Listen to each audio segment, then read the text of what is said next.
Praise the lord. సహోదరుడు భక్సింగ్ గారి అనుభవములు దేవుడు తనకు బయలుపరిచిన దైవ మర్మములు.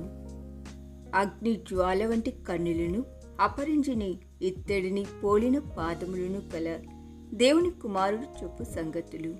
ప్రకటన గ్రంథం 2:18. తుయితెర సంఘ కాలము, సంఘ చరిత్రలోని 4వ కాలము. ఈ కాలంలో ప్రజల రక్షణ కొరకై పరిశుద్ధ జలము మొదలగు కల్పిత పద్ధతులపై ఆధారపడేవారు. అటువంటి సమయంలో క్రీస్తు ప్రభు అగ్ని జ్వాల వంటి నేత్రములు కలవాడుగాను, అపరంజిని ఇత్తడిని పోలిన పాదములు కలవానిగా ప్రత్యక్షపరచుకునిను. నా కళ్ళవైపు చూడుము అని ప్రభు చెప్పుచున్నాడు. ఆయన సన్నిధిలోనికి వచ్చుట ద్వారా ఆయన అగ్ని జ్వాల నేత్రములను చూడగలము.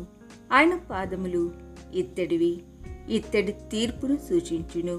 పాపమునకు తీర్పు తీర్చబడితేనే తప్ప మనము శత్రువును జయించజాలము.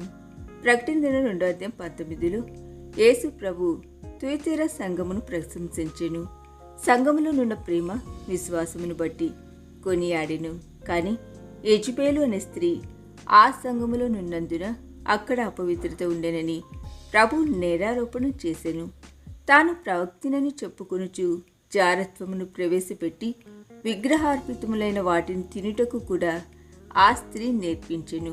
అట్టి వారిపై ప్రభు భయంకరమైన తీర్పు పంపనయున్నాడని ఇచ్చట మనము నేర్చుకొనుచున్నాము. సాతాను యొక్క గూఢమైన సంగతులను ఎరుగని వారిని తాను ఆదరించదననియు, వారు కలిగి ఉన్న దానిని గట్టిగా పట్టుకొనవలననియు ప్రకటన గ్రంథం 2:24-25 ప్రభు చెప్పెను. జయించు వారికి అధికారం ఇవ్వబడునని ప్రకటన గ్రంథం 2:26 ఈ సంఘమునకు ప్రభు వాగ్దానం ఇచ్చెను.